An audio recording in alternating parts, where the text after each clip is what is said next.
Yes, sir. Let's go. Let's go. Season 2. We're excited to be back. Had a nice break for the summer, so it's nice to be back. And if you're looking around, I mean, just by the words I'm using, looking around instead of listening, we're excited because season 2, we're bringing new changes. Cheryl, talk to us a little bit about what we're doing now. For those that have been maybe listening to us the first season, now they can Watch us. Hey, they can So see you us. can still listen on anywhere that you get your podcast. But you can also watch us on YouTube. If you go on YouTube, the Crossroads Podcast _. That's where you can find the Crossroads Podcast. So we definitely encourage you to go check it out. We have a new social media manager. New social media manager. Yep. Shout out Nice. Monique. Yeah. Yes. Shout out Monique, so it's exciting. Also, it is very exciting. When you go to the Crossroads Podcast YouTube, you'll also be able to see our carpool episode. Yep. Yeah, that was We fun. recorded that in the was summer. good. Yeah, that was a lot of fun. And maybe you heard it, and maybe you Yeah. watched it. But it's exciting. Yeah. And I'm encouraging you to just wherever you're watching, wherever you're listening, just subscribe, comment, share it with someone. We're excited for season 2.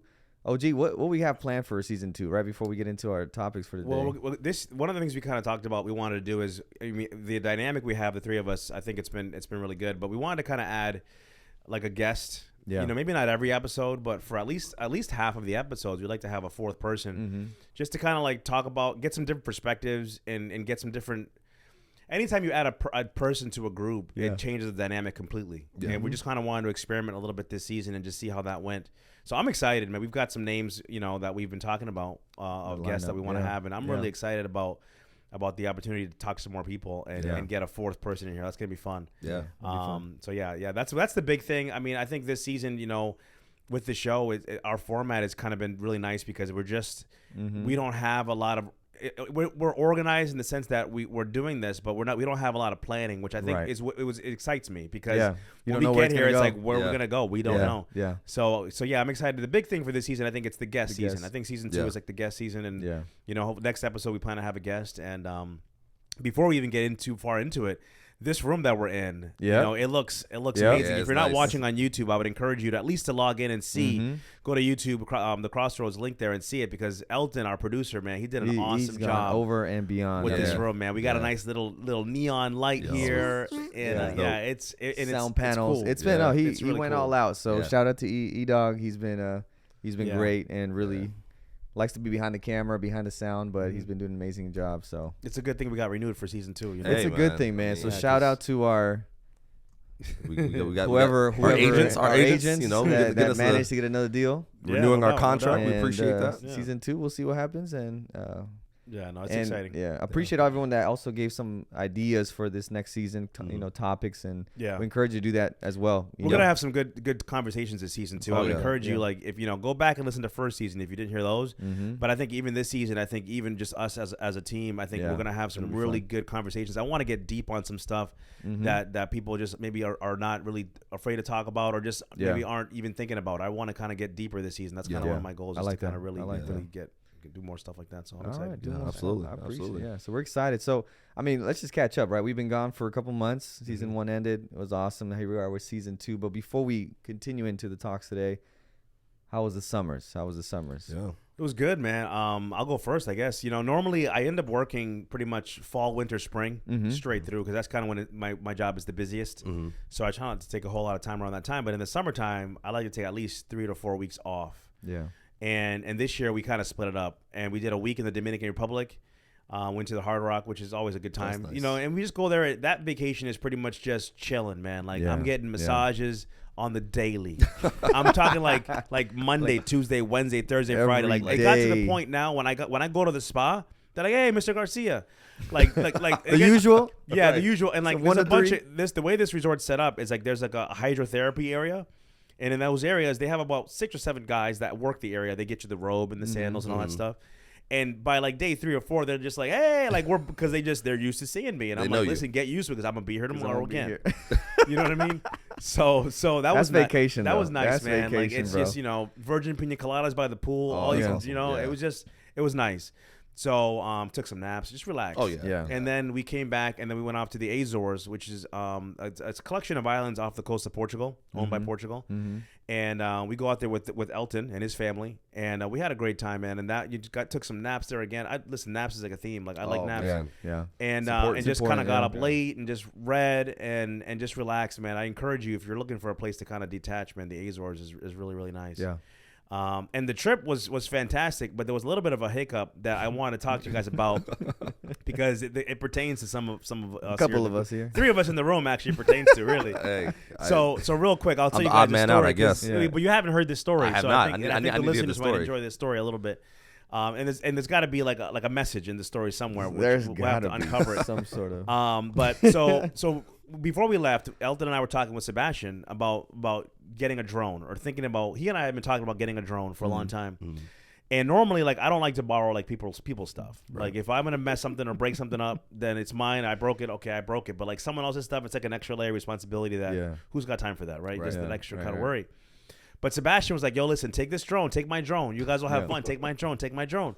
Now, my theory is, this is low key. I think Sebastian was thinking, listen, if they take the drone and they break it, they're going to give me the money for it because they can't leave me like that. And then I'll just get a better drone, right? Because these things are coming out better all the time. I could be wrong, but maybe he was thinking, like, I want to go bigger. Well, maybe he can answer that right now. Yeah, we'll get to it. Yeah. It sounds like a solid plan. It sounds like a legit sounds plan. Sounds like maybe something. maybe a little nefarious for a pastor, right? but it's still a plan nonetheless, right? It's a plan. So we're 2 weeks into this vacation. Elton's about to leave the next day. We're staying for another couple days, and Elton's got the drone. And I mean, we've been getting some pretty good shots and everything. Beautiful place. So we're at this lake that's by a church. Beautiful area. And Elton's flying the drone, and the kids are all kind of watching the screen so they can see what's happening and everything. And I'm on my phone just kind of putzing around, just chilling. And Elton's flying it around. And I'm like, yo, Elton. I was like, yo, E, get a shot from behind the church looking back at us at the lake. It would be like a nice shot. And he's like, yeah, I can do that. He's like, the battery's not fully charged, but I have enough to do that. And I was like, all right, go ahead, do it. So I'm on my phone while he's kind of getting in position, and he's kind of flying around the church, and it's really cool. So all of a sudden, like, what I didn't realize, and you would know this, obviously you're in the drone thing, but like I didn't know that there was satellites that also were doing their thing to this drone, like kind of keeping track of where it's at. I assumed it was just based on your control, like you could see it, or Bluetooth or some yeah. kind of thing, that it would know where it's at. So I'm looking at it on my phone. Elton's doing his thing, and all of a sudden Elton goes, I lost it. And I'm still not registering, like, in my mind, like, okay, what'd you lose? Like someone's cell phone number? Like, what's the deal? He's like, I lost it. And I look up, and Elton's got the controller down by his side, and he's looking up at the sky. And I'm like, the drone? He's like, yeah, I lost it. And I'm like, you're playing, because Elton likes to play, right? I'm like, you're playing. He likes to And he's like, I'm not playing right now. So I'm like, well, where is it? Because the last thing I remember telling him was like, just go behind the church, and we'll be able to, you can take the shot. So I'm thinking there's a wall there, and I'm thinking, okay, I'll just boost you. I'll boost you over the wall, and then just go get it. Because you could pay to go behind the wall, but I was like, why are you going to pay to just go get your drone back? I'll just boost you, get it, you come back. Alden's like, nah, bro. It's way over the top. Because I guess when he hit it to come back, it kind of went up, I guess, and it was working its way back. I'm not exactly sure how it gets back. Right. So I'm thinking, I'm like, this guy, man, lost his drone on the last day of this trip. You know what I'm saying? Like the last day. So Elton's feeling bad, and he's like, I'm gonna go look for it. And at this point, I'm still kind of numb. Yeah. I'm numb to the fact that this thing, because before this, let me backtrack. I went over to the screen where Elton had the thing, and you could see like little bushes, like little leaves in front of the camera because the drone's still on.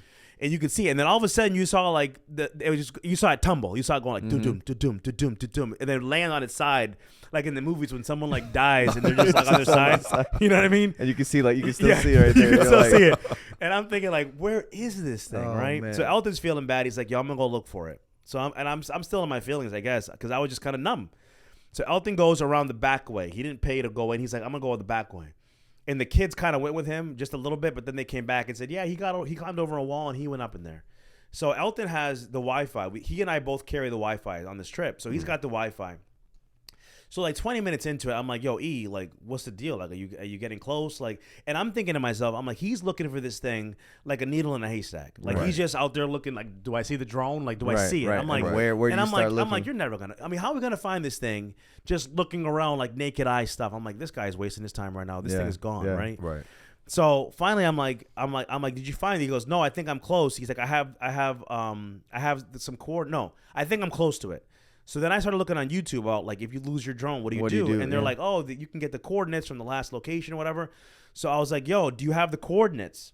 And I think he had to text you to be able to log in to get the coordinates or whatever. So Elton's like, I have the coordinates. So then I'm thinking, all right, we have a shot to find this drone. Right. At least he has the coordinates, so we have an idea. And that versus like, where did it go? Who knows? This is right. Let me explain something to you guys. Like, this is not like this is deep, dense, hilly, like rainforest, like loose mud. You're pulling up like roots to get up to the next tier.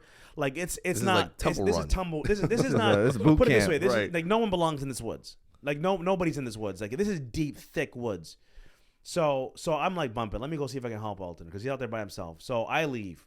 I go and I pay the $3 or $4 euros to go in there, and I'm walking through the pathway, right, and trying to find. I'm looking at my phone on the coordinates that he has sent me to see if I can kind of get close to him, right. And all of a sudden I hear this like trees breaking, like branches breaking, and I'm like, yo, E. And he goes, "Oh, gee!"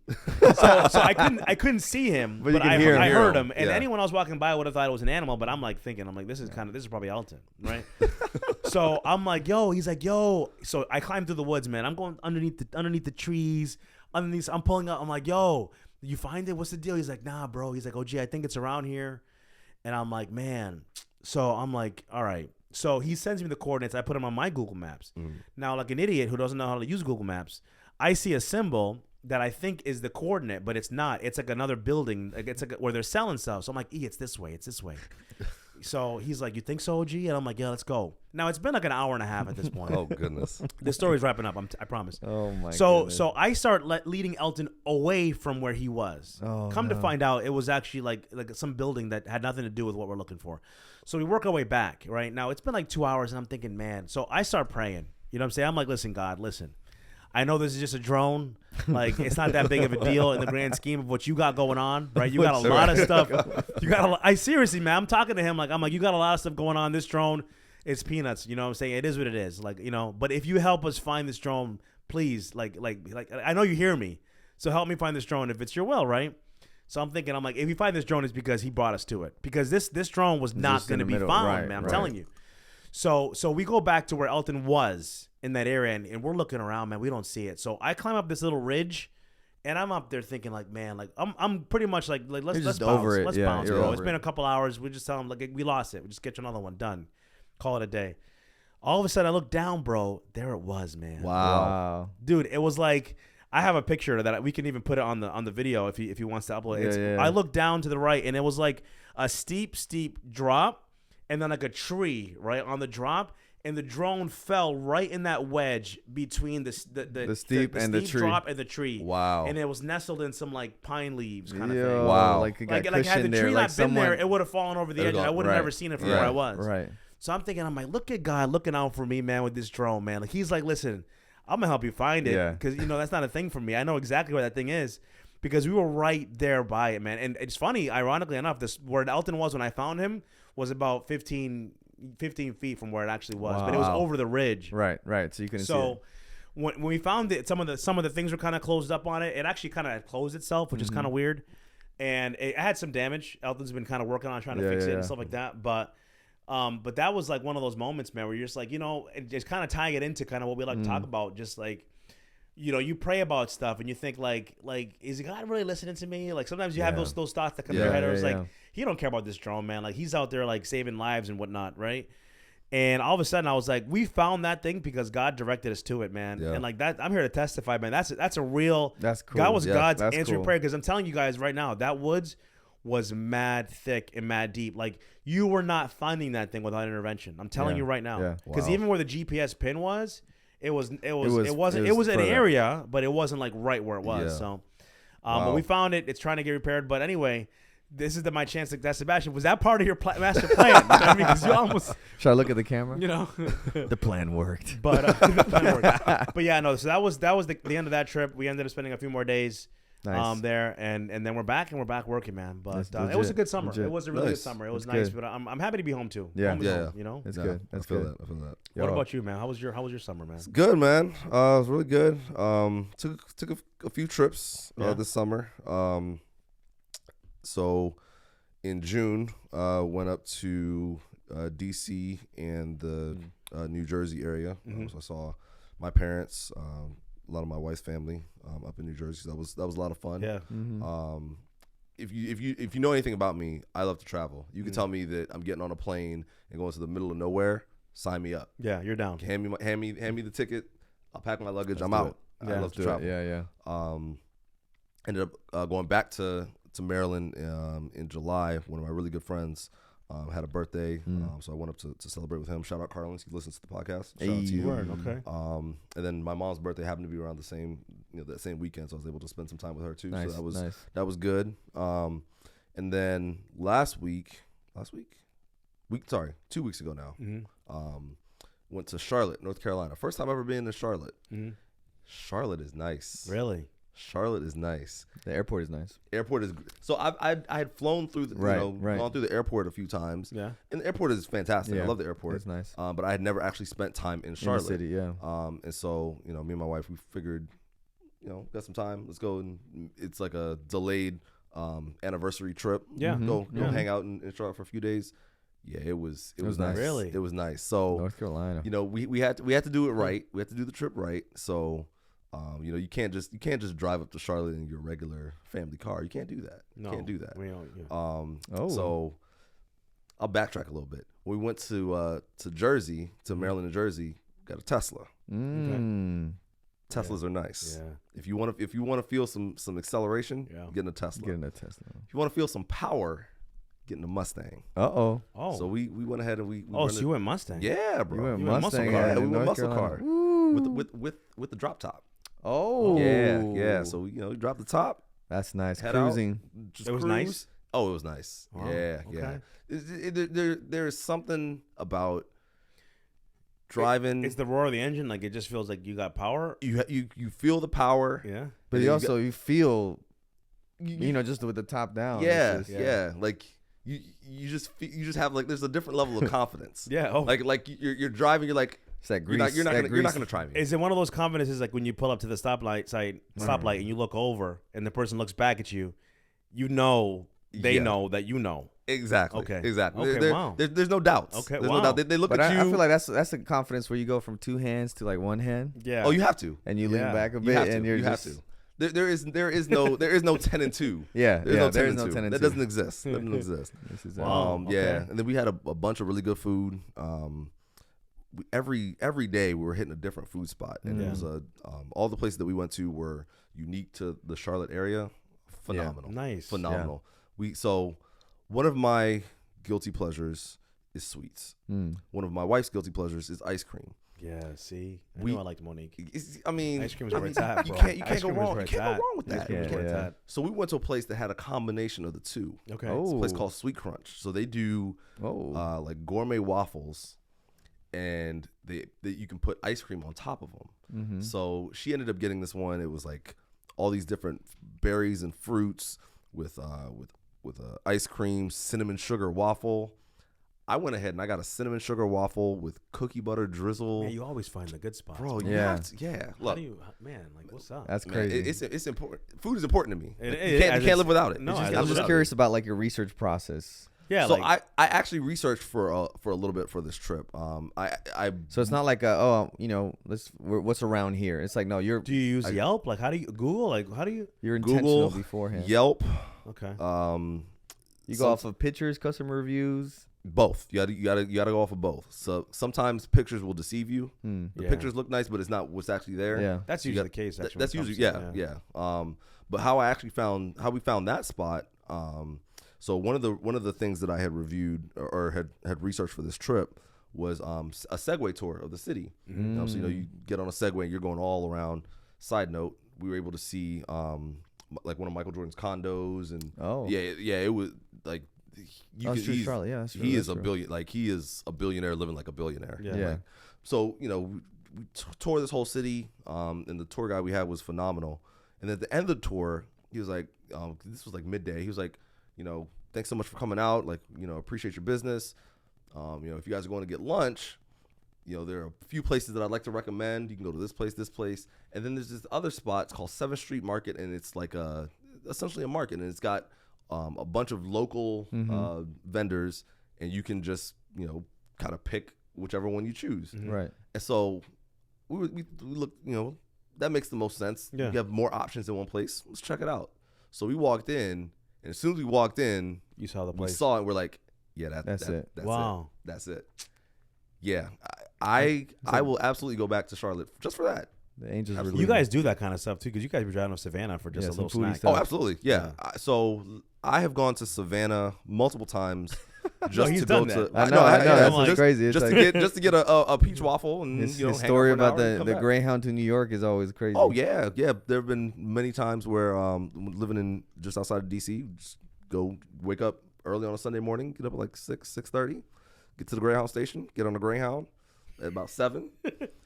That will take you to New York. You get there about 11 a.m. Get off the Greyhound, you walk around, downtown New York City for 30, 45 minutes. Then you catch a cab, head over to a steakhouse, get yourself some nice steak, enjoy yourself, walk back, take a cab back to downtown, walk around for a little bit, get back on the Greyhound, go back home. It's a great day. It's a great day. Yeah. It's a day. I've done that at least 3 times. Do you snooze on the way back? So you sleep on the way up so that you can have be the well energy rested and stuff, right? And then once you eat, that's what I'm saying. Yeah, the food puts you into like a food coma. Right. So you sleep on the That way way back. That's the best. That's the best rest. Too. Oh, You yeah. get that full Right. belly. That food. Yeah. I mean, I'm just. That's been it. good. Yeah, That's yeah. it. Wow. Yeah. Well, that sounds good. Yeah, Man. yeah. So Yeah. that's been my summer. Yeah. A few trips. Other than that, just been working hard. But yeah, I'm excited to get back to this. Yeah. We were talking before the lights went on. Mm-hmm. It doesn't feel like it's been that long. Yeah. But it also kind of feels like it's been a little. It's been a little too so, long. Yeah. Yeah. So That's it's cool. good to get back. Yeah. I like that. What about you, man? How was your summer? Man, nothing to compare to you guys, man. I've just been working here. So we'll just go to our talking point, I guess. Yeah, that's it. Just been working. That's No, it. but we just recently came back from Colorado. We had a Nice. pastor's retreat. So every year here with the conference, you do a pastor's retreat here in Florida. And that goes from Sunday to Wednesday. And so it was a lot of fun. Always nice to hang out with your pastor friends and hang out with everyone. It's all at Camp Kalakwa. Yeah, it's always a good so time. it's always a good time. Yeah. Food, hanging out. Then you have meetings, but it's more like presentations from departments. They have a guest speaker. We helped out with music. And so then at noon, you're free to do whatever you want for the rest of the day, right? Oh, so it's just the morning. It's just that morning, and it's not, it's they're really chill. So it's a lot of fun. They have activities. You can do anything in the park, in camp and stuff. You can take a nap, sleep, read, go hang out. So it was a lot of fun. That's living the life right there. Yeah, that was nice, and it's nice because they, it's nice. And they to pay hang for out. everything. Like it's just Yeah, it's exactly. sponsored by the conference, Exactly. It's all whatever. sponsored. You show up, and it's Can't just beat that. you just enjoy it. So that's always a lot of fun. That's a highlight of the year. You're always kind of like, all right, if I can make it in a pastor's retreat, we'll be good. Yeah, yeah. And then you catch up with all your friends. Do you guys stay in the hotel there or the chalets or how do they all over there. So some out? people stay off campus at the the hotel. Some stay at the lodges. We stayed at the chalets though. Okay. So that you kind of, that thing gets booked quick. The chalets are nice though. So the chalets are nice. Yeah, they're nice. So it's funny because they they always say that pastors, we don't really read the emails and stuff. Some people, but when it comes to this, like they'll post it on a Thursday night, Friday morning, it's booked up. Yeah. And I was like, oh, pastors don't read. I went. They texted me. The conference. The lady, one of the ladies that works at the conference. She's like, "Yo, are you going?" I was like, "Yeah, you sent it last night. It's like 8 a.m. and the next morning. You better book something now." She's like, "Everything's pretty much booked. Where do you want me to put you?" I was like, wow. You're lying. At least they looked out for you though. I know because the thing is, we just had a conversation with her. Shout out to Giselle, best. She's the best. She kind of. I always say she runs the ministerial department because she's kind of the administrative person for everything, and so. We had just talked about how she said, you are good at, she's telling me, you're good at, responding emails, but most pastors, they just, some don't even check their work email, whatever. Right. But when this happened, I was like, what do you mean? You're telling me she's like, it's almost booked right now. Wow. I was like, so we did that, finished Wednesday. By noon, we drove back here. We had a flight that evening to Colorado to visit Chantal's brother over there who lives by Aspen. So beautiful area. And so we flew over there. Went to an area called Carbondale, which is a small town. Okay. Nice. Very, very chill town. So it was just nice. I was telling OG earlier how I've really appreciated, I guess I'll give credit to Chantal because the intentionality of going to like outdoorsy stuff, right? Yeah. So she planned it just like how she is, right? She did it. There was dual purpose to visit her brother, but also to run a half marathon. Mm-hmm. And so we went, but it was right outside the Rocky Mountain Park, there in Colorado. So it was just beautiful, and it was just nice to just get out and detach a little bit, disconnect. And I was, it's just usually it takes me about a day or two to kind of slow down the rhythm, my mind too, just everything. You're always thinking. It's just like, all right, so just to be, I had a nap on the carpet, man. I was just at my, yeah, it was just awesome. That's awesome. I was at my brother-in-law's place and in his room, and I was just fixing something in my bag. I just went like Chantal was like, "You've been out for 2 hours." Wow, and I was so like, "That's the best sleep when you're like." Yeah, but it's the worst sleep because you're kind of like hot and sweaty, but it's like you wake up and you're like, that was good. Yeah. But I gotta go take a shower. Yeah. I need a shower. Yeah. So, but it was good. So we did that. We just walked around, chilled. We had a lot of good conversations. We've been wanting to do one of these, like, just talking and praying with God, right? Just talking about life and seeing where we are, kind of doing like a yearly check-in, right? And be like, okay, how do we feel career-wise, where we are in ministry, what we're doing, just all life in general. So we had really good conversations. So shout out to Chantal. Nice. But it was good. And then we come back and, you feel really refreshed and stuff. So it was good. So nice. Good summers, man. That's good, man. It was nice, man. Yeah. Then I heard about the drone and everything just kind of went sour. Meanwhile, you're like taking naps on the floor. Your drone's over here, and while Elton's out there looking for a drone. The drone was taking a nap just like you. Yeah, that's all. There you go. There you go. My plan is almost. It's almost complete. It's almost complete.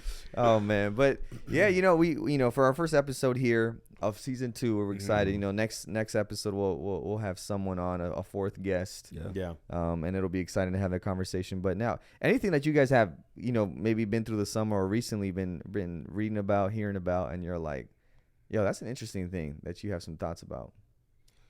Any topic? Yeah. Well, you want to go? I know you have an interesting one. Yeah. So I think it was maybe 2-3 weeks ago now. At this point, they had some like government hearings. Yeah. Talking about extraterrestrial beings. It's crazy. And it was funny because at work, they're having these hearings, and some people are now testifying like on the record that they're military people. Extraterrestrials do exist, and we have bodies and proof and all these different things.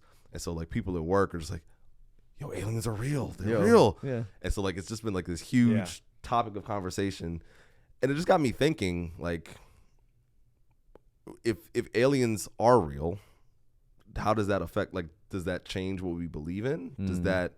Does that impact our faith structure, our belief?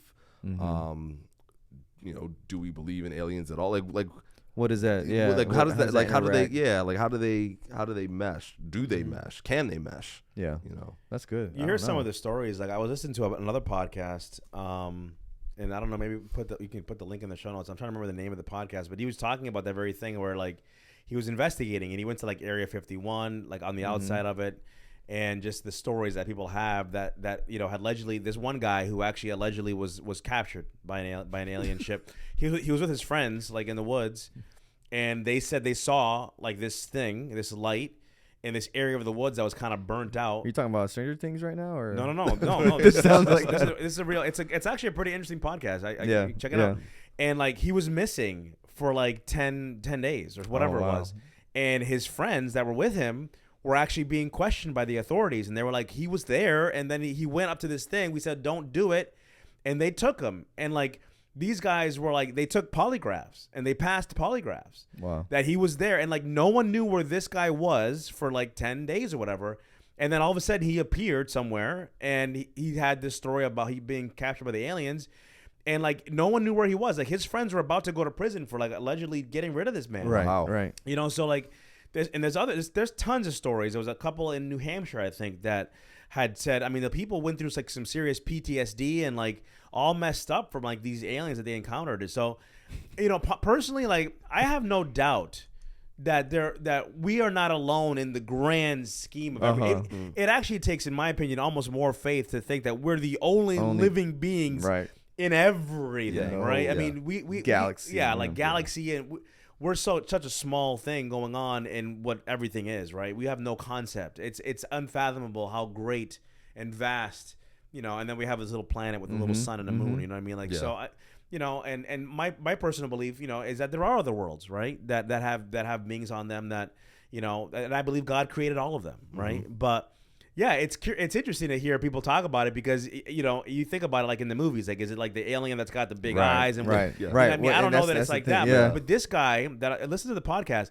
he talked about in detail of like what they were doing to him, how they were inspecting him, and how people were coming in the room, and he talks about the ship and everything. I mean, it's pretty fascinating. He described stuff. the people too, or like the beings. What they he were was like describing them. Yeah, like it's pretty fascinating, and he swears by it. And this guy is probably like in his 70s maybe, and this happened like when he was in his 30s. So he's had this story for like 40 years that he's been telling people. I think he's even been on Rogan. Like he's been talking about it. Yeah. So it's interesting. It is kind of fascinating. It is. It's interesting. I think we all like humans have a fascination with like what the unknown and what's out there. Right. I think we talked about that maybe a couple times. Right. But I don't know. I don't know what I think we always, it's kind of like the Santa Claus idea for us, right? We're like, oh yeah, it's the aliens, right? They're going to come and get you or something. Or, and obviously biblically, when we go into that biblical realm, it's like, what does that look like? Are there beings in spaceships?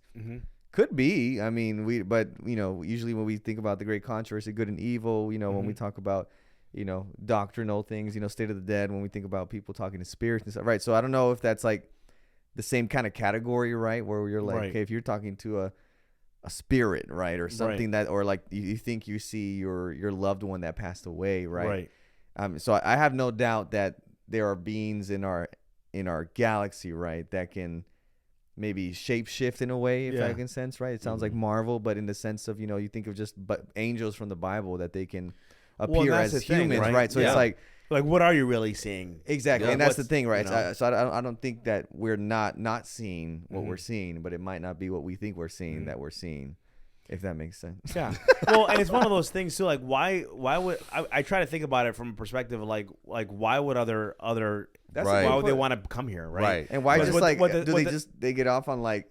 Ooh, beep, like and scare them and then they go away. And like the science behind what people say is that their technology is so advanced. So what's the point of that they can come over here and they have things that we won't have for the next thousand years that they have already. It's like the aircraft they had, the spaceships, right? It's so much faster, and so it's like, what's the point of them? They're here? Yeah, they're just chilling. And that's another thing that they have actual pilots that say they saw stuff that was traveling at speed that they can't achieve, and it's interesting stuff, but.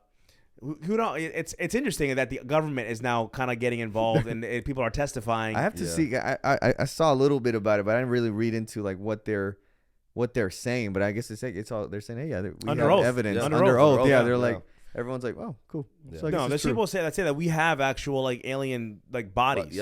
Like that we have them in Area 51 or whatever. I'd be curious. Yeah, I'm just curious to see what I don't know. I think what interests me about it is, kind of what you mentioned, like. Why would they come here?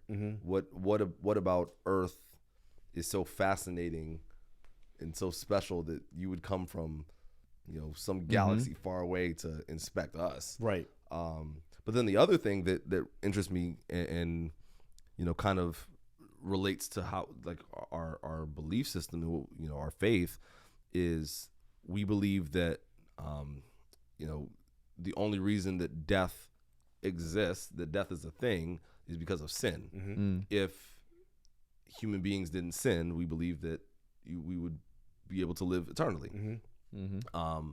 So if you have alien bodies, that means that the aliens are dead. That would mean that the aliens would have sinned too, right? Or they entered a planet that is ravaged by sin and therefore suffered the consequences. Right. Because so it just interesting. It's an interesting thought, and I don't have an answer. I don't have an answer for it, because again, we also believe that Jesus came and died for our sins to pay the price. So if the aliens are coming from another place and they've got sin too, did Jesus go over there and die for them too? Maybe they're perfect. Yeah, but then if you find a dead alien.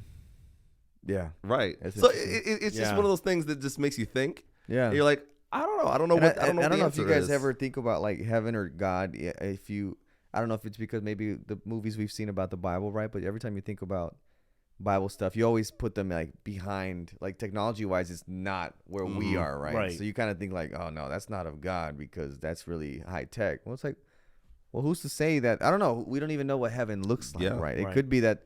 Maybe it's that setting of Jesus and when he came, right, in 2,000 years ago, or I don't know. It's, what I'm saying? So it's just like that interesting. Yeah. I mean, to be fair, do other, like we believe biblically, other worlds exist out there with other beings, right? Do they fly around in flying saucers too, or do they just do they fly? Do they look right like aliens? We know that we as a human race were made in the image of God, and it's a lot of questions. Yeah, I mean, to be fair, God created us, and we've created some. We can get a rocket to go to Mars and all. That's true. The Bible talks about other beings, though. Yeah, it does. Job, when they were meeting, it was the other sons. You know what I mean? And so the Bible does talk about other beings that aren't us. That we're meeting in heaven. You know what I mean? So I don't think there's any question that we're not the only. We're not alone. We're not the only created beings. We're not alone. We're not alone. And I wonder too. Maybe I'm answering my own question, but if we are the only planet that has been ravaged by sin, that would be a very interesting and compelling reason for everyone else to be like, yo, what is going on? Far though, I'm not coming down. That's true. my thing That's too. True. I would be like, that's true. I'd be like true. waiting for my angels. Like, just wait a little bit longer. Promise Right. it'll make sense. Like, all right, we'll just wait over here watching. My question is, so what? Or who cares, right? It's like, yeah. I don't know. It's like it just seems like a lot of, I think that usually is put into the conspiracy ideas, right? Where you're like, are you in the underground? Like, right, do you know? And I might think in the grand scheme of things, right, biblically speaking, Doesn't right, matter. on the controversy, I'm like, okay, cool. How does that affect me going into the next phase of life and eternal life and stuff? But I don't know. It's interesting, right? Yeah. I'm very fascinated to being able to get to heaven.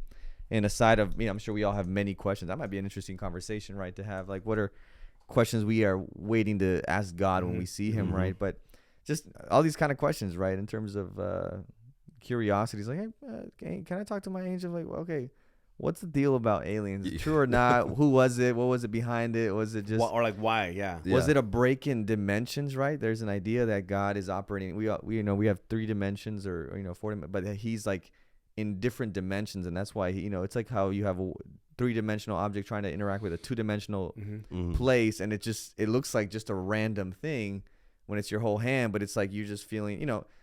We took a class in college about that, about just how is it that God can really be in all places at all times, and maybe it's a dimension. So who knows? It'd be interesting to see, like, interesting. There's just so much. There's so little we know about that kind of thing.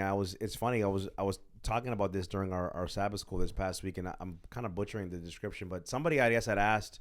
It was a book I was reading, and somebody had asked, like, how does God answer? How does God have time? Right, which you can stop right there, because God does not exist in time like we do. Right. He's operating outside of the time constraints.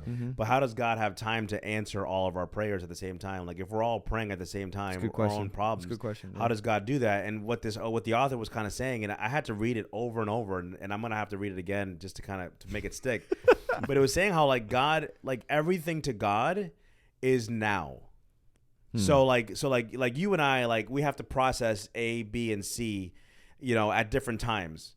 Where God processes what's happened in the past, what's happened now, and what will happen. He's processing it all at the same time. Like, everything to God is now. So, like, even like it was talking about like God's like predestiny, right? And then God's foreknowledge, and separating the two. So, like, for example, talking about, like, what, let's say, like Judas, for example, you know what I mean? Like, and it talks about, like, Judas betraying Jesus, right?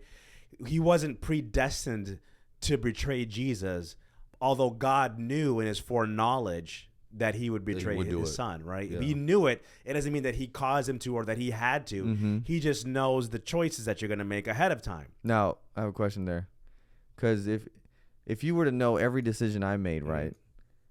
Or, I don't know, maybe, and that's where it's interesting. Because do you know every decision, would that change how you interact with me, right? Knowing that I'm going to, at some point, steal from you and betray because I'm human. Right. Or could you know, because let's say, at some point I'm going to turn around, steal your car, steal your money. You're already distancing yourself because you know exactly what's going to happen. Right. But it looks like Jesus continually tries to make sure that it doesn't happen, right? Which we would say, if you knew exactly what's going to happen, why are you wasting your time trying? Or gives you the opportunity to actually make the decision for yourself. And I wonder if foreknowledge, it could, and it very well can mean, hey, he actually knows what's going to happen, or he knows you so well that he knows where that inevitably goes to, even though he may not know exactly what that is. Mm-hmm. in his human form. You know what I'm saying? Like Right. maybe God as God, and he sees it all, and he can be like, I'm thinking of like Marvel, where Kang is like, you kind of have the whole timeline here, maybe 100 years, and you can just, he kind of puts his finger there, and he's there, like in that. And he's like, oh, okay, Omar dies here. Well, this is what it gets even deeper, because I was reading something else, right? That God not only knows, let's say, what Sebastian is going to do tomorrow, right? But he also knows all the different, if you did this, all the different pathways, right? He knows the one you'll take, you know, because he knows. But he knows like the but alternative. He knows if you did, that's deep, bro. Yeah. That's but wild. the thing is, it's hard, right? When it goes back to, you know, obviously he's God, but it's hard because if I know exactly what you're gonna do, I'm not predestining it. I just know it. I know you're not predestining it, right? That goes to But his character, though. it Like goes to his character is that. And I guess there's still things that have to happen for that to happen, right? Because it's not like, you know, it's kind of like when they always talk about going back in time is always going to mess like the continuum, whatever, right? Because it's going to be like, oh, if you go back and you make them change this decision, that changes everything, right? Yeah.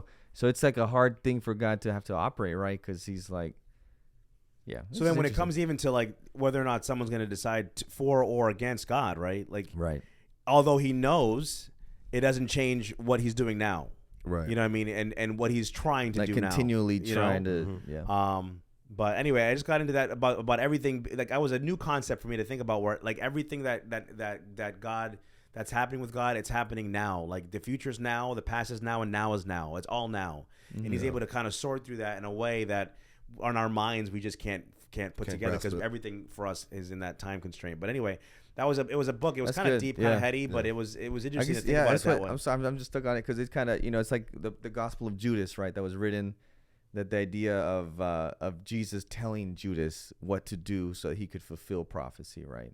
Wait, what is this? It's a apocryphal book called the Gospel of Judas? I believe it's called the Gospel of Judas, whereas Judas it's apocryphal, so we don't believe it's part of canon. It was written, and it's not in canon for a reason. Some people might argue like, oh, he was purposely put it away, right? But it's one that I believe it's in the Catholic Bible, but it's actually I don't think it is. I'm sorry if I misspeak, but the idea is that Judas relates, or maybe it wasn't the gospel, whatever, but there's a gospel that isn't part of the Bible, that where he says, hey, it is Jesus that told me what to do so that I would be a fulfiller of the prophecy, right? And that's where that, if God knows exactly what you're going to do, people can be like, well, he can manipulate what's going to happen in order for that to happen, in a sense, right? So it's like a tricky, obviously we won't know until, we may never know, right? Because we're not God and he is, but I know those people that have said that, you know, well, he's just, you know, if I know you're going to do that, I'm just going to make everything happen.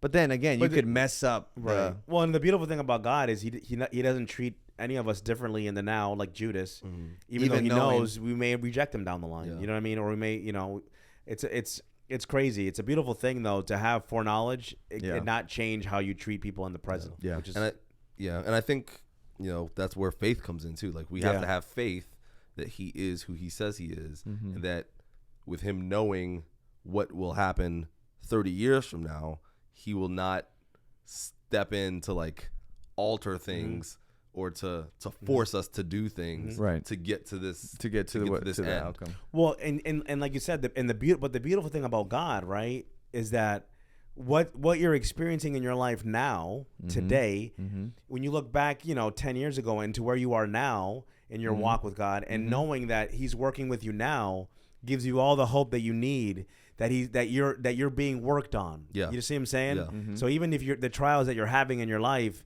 and you're thinking like, man, like this is God working on you now, molding you now to where he wants to take you. So it's a beautiful thing to know that you're being worked on by God. Yeah. You know, in your character and who you are and how you treat people and how you love. It's a beautiful thing to know that you're a work in progress, right? Yeah. And then you're not as hard on yourself when you realize that fact. Yeah. And he doesn't stop. Like man. There's never a point where he's like frustrated with you. It's like, yo, and that's the thing, because we think about God in human terms, man. That he gets frustrated with us, and he's like, man, why you keep doing that? So I went to when I was in Charlotte, I went to Elevation Church. Okay. And Stephen Furtick preached, and his message was about just that, like how God is not a God that's like, man, I gotta teach this to you again. Yeah. It's like, okay, well, let's do it again. Like he does not get fed up with your mistakes. Yeah, it's good. He's always willing to work with you and to help you. We humanize God, I think, too often, too much, and we project how we through would our feel lens, through our eyes on God, and God's like, listen, that's not how I operate. Yeah. Like I am love, right? Yeah. And it's a beautiful thing. Yeah. That level of patience. That's crazy. I'm reading a book called it's great, Gentle and Lowly. Okay. And the author makes the case that there's only one time in the Bible where the Bible talks about the heart of God, like who He is at His core. And this is when Jesus says, "Come to me, all you who are weary and heavy laden, and I will give you rest." Right? Take my yoke upon you, because my burden is light. It's all easy. And He says, "Because I am gentle and lowly." Right? So He says, his whole premise is that kind of like what you're saying, right? That the heart of God is it's like a perfect God and imperfect. It's like a perfect mesh because He longs to heal what's broken, right? So whereas we are like, whether it's with kids or coworker, you're like, oh, again, you messed up. It's like God's like, no, I am here to restore. Like this. I feed off of this. Like when you come to me like broken and hurting, like, and I'm able to pour out and change, and like He loves that. So it never tires Him for us to run to Him and be broken, because who He is that He's gentle and He's lowly. And so He breaks down, and it's beautiful, man. I'm like, man, I gotta do some sermon series, but He breaks there, even like going through Hebrews of like Him being a high priest and being able to save to the uttermost. Like who He is just this idea that we can't even comprehend, because at some point our cup gets full and we're done, right? And that's where Peter's like, yo, man, I'll forgive 3, 4, 7 times. And He's like, no, it's 70 times 7. Like you gotta. And Peter's like, that's so foreign to me. And He's like, well, this is who I am. There's no limit to it. There is no limit. There's not many things that there's no limit to that in our finite minds. There's no limit to the patience of God. You can't you can't tire Him out. No. You can't out. Yeah, you know beautiful. what I mean? Like it's a beautiful thing. That's how He can show his power, like show His abilities, like other such a different way from what we know. Like we just can't. Our brains are not capable of processing that. Yeah, we do not think in that way. But it's just amazing. It takes joy in that. That's crazy. Saw this picture this week on Facebook somewhere. I gotta maybe I'll see if I can convince Elton to post it somewhere in the video or something. But it was a picture. It was an awesome picture. Like we've heard the story of the 99 and the lamb and stuff like that. You guys might have seen this. It might have been circulating, but it was like a picture of a lamb, like in the woods. And the way the focus of the camera was on the lamb, and the lamb was wet. You could tell it was wet and like it kind of lost. And in the background, you see like a blurry picture of like a man like running towards this lamb. Wow. And I'm getting goosebumps just talking about it right now, because it's a beautiful picture. Yeah. And it's just kind of like the relentless pursuit of Jesus, right? And we're all that lamb, you know what I mean? And just to know that we have a Father that's relentlessly pursuing us like that. I saw that picture. I was just like, yo, that's me, powerful, man. I'm the lamb, man. Yeah. Like, and the thing is, I think I pray to God, and He doesn't even need this particular prayer, but that you never stop coming for me. You know what I'm saying? Even when I fall and when you see me kind of stepping away, that you keep coming for me. Like I want you to keep pursuing me, and luckily He's not going to stop anyway. Right. You know what I mean? Yeah. Okay, but it's a beautiful imagery just to think about. We serve a God that is relentlessly pursuing us and will never stop. Yeah. That's encouragement. Yeah. If you're feeling down right now, just know that you have a Father that's never going to stop until your last breath. And He never gets tired. Yeah. Like that word of wild. One of His words in Hebrew has said, which is like long suffering, is loving kind. It's just like this. Sometimes it's not even, not able to really define it, but it's just like this, the love of God. It's just so, it's so His covenant that He makes with us. Even when we break it, He's like, I'm going to make a new one. And it's just crazy, the level of love that He has for us. And that's what brings us. That's why we're here. Yeah. We're here because when you experience the love of God, it can only you can only reciprocate it. It's so beautiful a thing that you have to return There's it. No and other that's what option, He wants. Right. He doesn't want people to serve Him because of fear or because of whatever. Right. It's you're serving Him because you see how much He loves you, and you can't help but return that love. That's the beauty of that's the beauty of the gospel, is you were loved so much that you can only return love, right? And then that's how your life starts to change, where it doesn't become where you try to effort your way out of bad habits or out of a certain lifestyle. I must, or I have to do this because whatever. But it's like, no, I want to do this. I choose to. I choose to because I see. Because of my relationship, I see the love of God, and I have to reciprocate. I love it. I can't help but reciprocate. It's kind of, they talk about the 10 Commandments, that some people say that it's like an invitation rather than saying, do not have other gods before me. It's like, it's ideas like you don't have to have other gods. Yeah. You don't have to steal. You don't have to murder. You don't have to commit He's like, because because the beginning is like, I am the Lord your God, and I took you out of, like, trust me, right? You don't have to have other gods. You don't have to, you remember the Sabbath. You don't have to kill and commit adultery and covet. Because I'm going to provide for you. Right? It's such a beautiful, concept when you look at it from that positive idea of like, you have a God that is such a father and giver. Yeah. And I think that's like, it's like the song, reckless love, right? Where people are like, this is too much. This is just too reckless. It's like, it's true. It is. It makes no sense, right? It's like seeing aliens in this world, so it's like because it's so reckless because most of us will kind of guard ourselves because we don't want to be hurt. Right. We all have a limit. We all have a limit because you don't want to forgive somebody 100 times because they're hurting you 100 times. And the reckless part of it, like the song, is that God doesn't fear the pain of the rejection. He's willing to seek you, even if you reject him, because he's not afraid of the pain. Yeah. It's worth. And you look at it all throughout the Old Testament, especially. It's like he's in a toxic, abusive relationship, right? Yeah. You read the book of Hosea. He tells the prophet, "Hey, go get married." All right, sweet. To a prostitute, just so I can prove a point to my people, because this is. And then he has to, marries her, has kids, and then she ends up leaving. He goes and finds her, like, in the slums in the red district, and has to purchase his wife. And God's like, this is me. This is me. Yeah. And this is where I'm willing to go. And it's just like, this is such a reckless view of God. That God, it's like, are you counting the cost? Are you being, truly thinking through this? Like the person that you love. And we would tell anyone if we saw that, hey, you're in an abusive relationship. You need to get out of it. You need to get out. Run, bro. Like, hey, you have every right, every grounds of divorce, of separation. And God's like, nah. No, because this is who I am. I'm in it. Right. Yeah, I'm here to love, and only by love can I bring transformation to your life. And it's just like, man, it's worth it. It's worth it for him. Yeah, like you're worth it. You're listening to the podcast, like you're worth it to him. That's it. That's I think oftentimes one of the things that and I kind of want to talk about on one of the future shows is recognizing, I think, our value and being aware of our value to God, and then seeing ourselves with that value. Yeah. Will then change how you behave and how you live. Yeah. Right. And I think sometimes we come to God, or we have this feeling of like less than, because we look at what we've done or what our life experience is like, and it doesn't meet up to what we know God expects of us. Right. So then we put ourselves down here when God's already said, like, you're a son, you're a daughter. Like, you know what I'm saying? So live like that. Yeah. And then it'll change how you interact with people and how you live your life, And I think just kind of reminding ourselves who we are. Like, isn't that, what is it, Lion King? Like, remember who you are, whatever. Simba. You know what I mean? But that's the whole thing. Like, when you remember who you are, that I'm a son of God, I'm a daughter of God, man, that changes everything. Oh, yeah. You know what I mean? And even if you're going to make mistakes, that's just like part of life. But don't forget that who you are, I think, is the big thing. You carry yourself differently. You carry yourself differently, Yeah. My mom, so, she's a retired teacher. And there was a certain point in her teaching career when it just seemed like there was just a whole bunch of turmoil in the school. People getting, teachers getting reassigned to different places, teachers getting fired, just a whole bunch of nonsense. And she used to say all the time, she was like, they better not touch me, because they don't know who my they don't know whose I am, so they better not touch, because if you touch me, you're not supposed to touch me. Yeah, like there's gonna be some problems. And, like, she just had like this confidence, like, this is where I'm supposed to be, and you're not gonna touch me.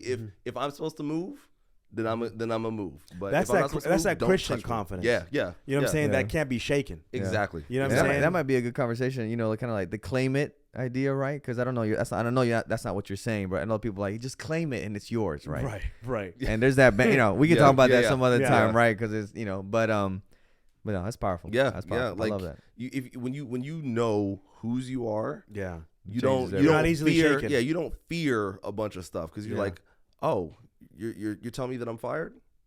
No problem. God's got me. No problem. He's got something for me. Like, you just know that he's not going to leave you abandoned. He won't leave you. This is not for me then. I'll give you a personal example. Yeah. So when I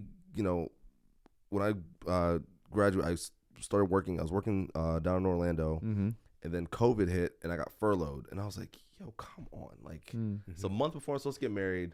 I have no job. How am I supposed to put food? Like, what am I supposed to do? God, he's amazing, because he was like, I'm gonna give you a job with a better commute, with more money, yes sir, better opportunities, more room for growth. Like, listen, you just gotta wait it out a little bit. Just wait it out. Just trust me. Yeah. But he's like, you're mine. I got you. And like, he wants to do that. Like, and the thing is that having in your life now is taking you to another level faith wise, right? Yeah. Where you next time something happens, you're like, well, listen, you took care of me. If you did it before, you'll do it again. You're gonna do it again, and then that's how you start. God starts to do things in your life. And he just kind of builds your faith. You know what I'm saying? And it builds your trust. Yeah. You know, that's a beautiful thing. And that's the character changing and transforming there, right? Where that's where like God's like, hi, sometimes I got to let those trials go, because what you're taking forever, what you're going to have with you forever is this character, right? Of this trust in me that no matter how bleak it looks, you're still trusting. It's not shaken. And, because there's worse stuff coming. Right. Yeah. There's going to be worse stuff in all our lives that's coming. That the building blocks are being laid now, and if your foundation's not on the right, then exactly where you can now you think this is tough, I can't handle this, but God's like, listen, I'm gonna remind you about what I did for you back in 2020, and you're like, you know what, all right, let's go, we're good, that's just part of it, you know. It's almost like a parent and a child. Like I'm teaching you how to I'm teaching you how to depend on me fully. That's the big thing. Is I think oftentimes we're like, no, I can do this. Where God's like, no, it's a little bit. I want to make sure I can do 70-30. Like I was talking about this to some people this week, where it's like sometimes things happen in your life where you don't get the resolution in time, and I believe that it's God allowing all self-reliance to go, so that when it does happen, then you know it was him. And it wasn't like, oh, there's no question about it. It worked out. Like if it worked out the next day, you'd be like, oh, just coincidence, I got lucky. When it works out a year later or whatever, you're like, oh shoot, all right, God hooked me up. It wasn't me because I didn't do it. So I think God does that to strengthen our faith. You know what I'm saying, and to help us create some more foundations, man, that we can kind of then build on. That's good. That's good. It's like faithful in the small things, and you'll move on up, and you're getting faithful in the bigger stuff. But it's a journey there. It's a journey, but this is gonna be a journey. I'm excited for episode season 2. No doubt. Episode 1, season 2, and I know we're going over a little bit in time, but we're gonna go and do our talking point. If you're here, you'll be able to see it here. The box. Talking this point. Is the famous the talking point box.